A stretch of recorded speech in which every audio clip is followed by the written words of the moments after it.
किरण की रसोई से में आपका स्वागत है। आज मैं आपको हाड़ौती स्टाइल में बनने वाला कत, जो यहाँ पर बहुत ही पसंद किया जाता है, वो सिखाने वाली हूँ।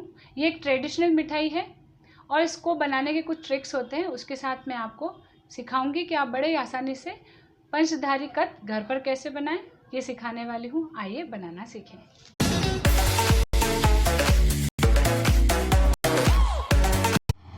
पंचधारी कत बनाने के लिए हम देख लेते हैं हमें किन किन सामग्रियों की आवश्यकता होगी।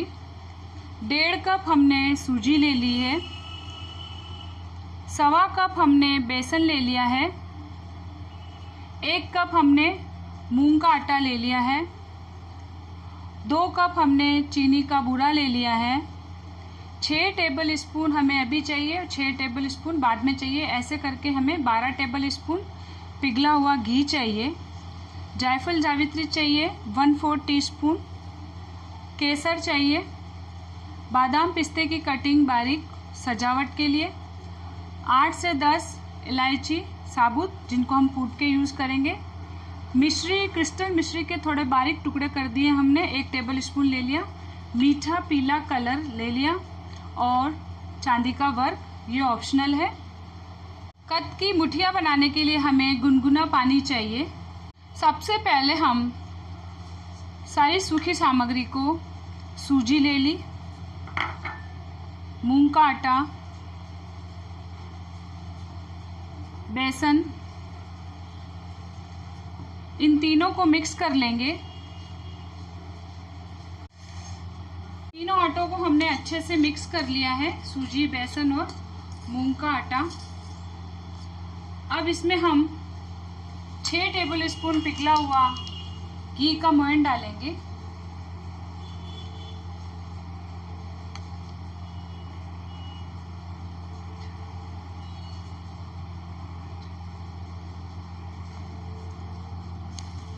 इस मोयन को अच्छे से मिक्स करेंगे हाथों से। मोयन लगा लिया हमने, अच्छे से मसल के रगड़ के अच्छी तरीके से आटा भी सारा मिक्स हो गया और मोयन भी अच्छे से लग गया।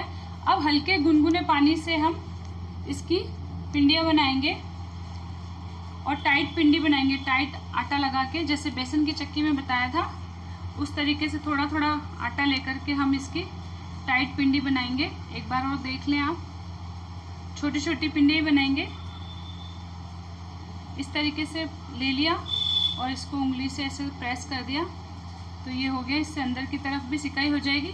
ऐसे हम इसकी पिंडियाँ बना लेंगे। घी गर्म होता है तब तक हम जायफल और जावित्री ये दोनों मिला के 1/4 टीस्पून जायफल और जावित्री भी 1/4 टीस्पून का इसका पाउडर चाहिए, तो हम इसको अच्छे से कूट लेते हैं और इलायची का भी हम अच्छे से पाउडर बना लेते हैं। ये सारी पिंडियाँ बना ली है। अब इसको मीडियम गर्म तेल में हम फ्राई करेंगे।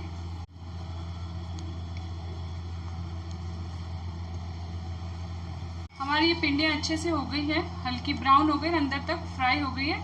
अब इनको हम बाहर निकाल लेते हैं। पिंडियाँ हमारी हो गई है, थोड़ी सी ठंडी हो जाए तब आप इसको हाथ लगा करके इस तरीके से दबा करके देखेंगे कि आपका आटा कहीं से भी चिपक नहीं रहा है। एकदम से जैसे आपने रगड़ा तो ये बिखर रहा है, तो इसका मतलब आपकी पिंडी बहुत अच्छी तरह से फ्राई हो गई है। अगर ये कच्ची रहेगी तो इस तरीके से आटा नहीं बिखरेगा और अंदर से गीला गीला आटा नजर आएगा। तो इस चीज़ का ध्यान रखेंगे। बहुत धीमे आंच पर तसल्ली से इस आटे को भुनना है, क्योंकि डायरेक्ट हमको इसकी दोबारा सिकाई नहीं करनी है। पिंडी को हमें इस तरीके से मुसल में कूटना है, जो भी आपके पास कूटने का हो उसमें कूटें, क्योंकि इसका दाना हमें मोटा चाहिए। और अगर कुछ भी नहीं हो तो 1 बार या 2 बार आप हल्का सा मिक्सी में चलाएं और बड़े छेद वाली छलनी से, यानी छेद इसका हमें बड़ा चाहिए, तो बड़े छेद वाली छलनी से आप इसको छान करके इसका आटा तैयार करेंगे।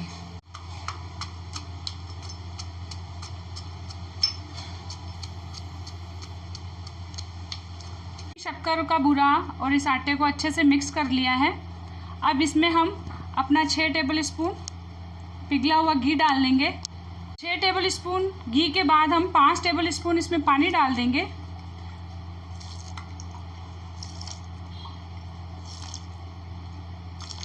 ये आपको मेजरमेंट जो मैं बता रही हूँ इसी मेजरमेंट से करना है आपको। और इसको अच्छे से एक बार मिक्स कर लेंगे, क्योंकि अभी हमारा आटा जो है गुनगुना है और इसी में हमारा शक्कर का जो बूरा है वो भी अच्छे से गल जाएगा। इस प्रोसेस को आपको थोड़ा सा जल्दी जल्दी करना पड़ेगा। अब इसमें हम अपना जायफल जावित्री का पाउडर, इलायची पाउडर, केसर का पानी और थोड़ा सा मीठा पीला कलर मिक्स करके देख लेंगे। अगर हमें आवश्यकता होगी तो हम और कलर ऐड कर देंगे। इसमें लाइट कलर ही होता है, वैसे थोड़ा सा और ऐड कर लेंगे कलर।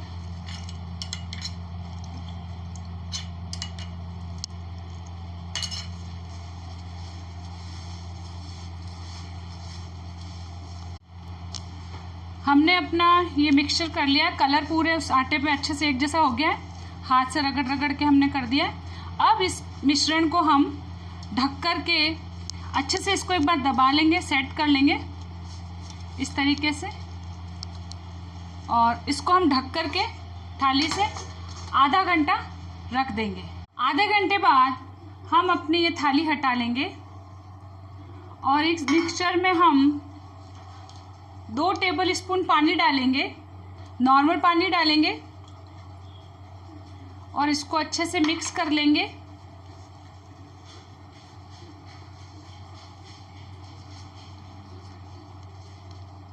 अब इसमें हम आवश्यकता अनुसार 1 या 2 टेबल स्पून घी और जाएगा। ये थोड़ा सा ड्राई हो रहा है क्योंकि हमें इसको पीसेस में जमाना है। तो अब इसमें हम एक बार 2 टेबल स्पून घी डाल देते हैं।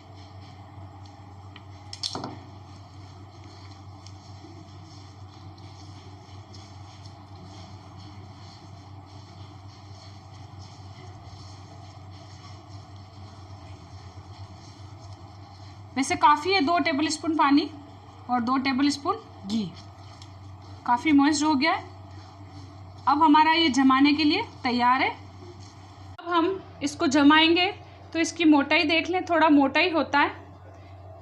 इस तरीके की थाली ले लें या कोई भी डिब्बा ले लें जिसकी थोड़ी चौड़ाई मोटाई हो। इसमें हल्का सा घी लगा लेंगे। अब हमारा मिश्रण इस थाली में डाल दिया है। अब इसको हम अच्छे से दबा करके एक बार सेट कर देंगे।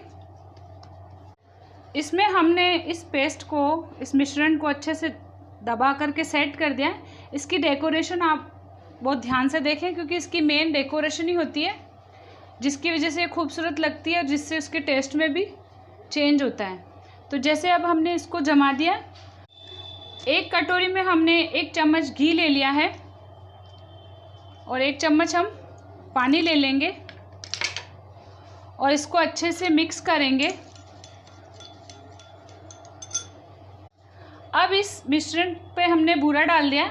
बूरे के ऊपर हमने ये घी और पानी का जो मिश्रण बनाया है इसका छिड़काव करेंगे, हाथ से करेंगे, हल्का हल्का करेंगे। इस पे हमने चांदी का वर्क लगा दिया। अब इस पे हम पिस्ता और बादाम की जो कटिंग की हुई है उसको लगाएंगे, अच्छी तरीके से लगाएंगे।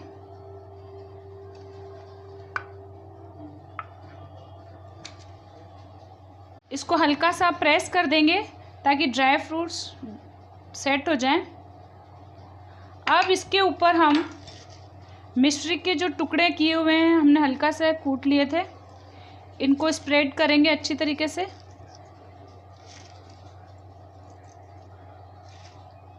इनको भी हल्का सा दबा देंगे। अब इस पे केसर का छिड़काव करेंगे, केसर का पानी और पत्तियों का छिड़काव करेंगे।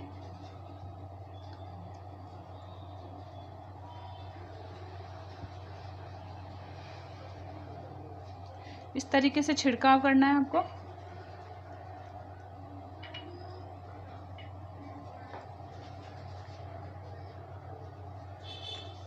डेकोरेशन का हमारा सारा काम हो गया है।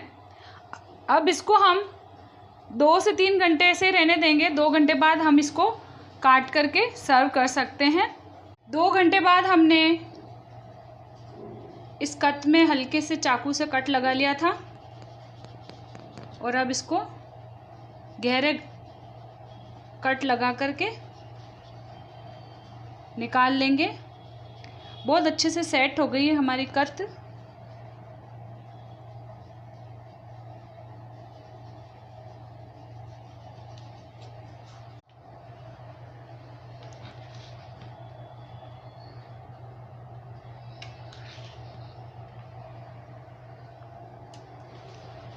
बहुत अच्छी कत बनी है हमारी। हमारी कत तैयार हो चुकी है सर्विंग के लिए। आप इस रेसिपी को एक बार ज़रूर ट्राई करिए, बहुत ही टेस्टी और बहुत ट्रेडिशनल चीज़ है ये। और आप इसके लिए मुझे कमेंट करके ज़रूर बताएं कि आपको ये रेसिपी कैसे लगी।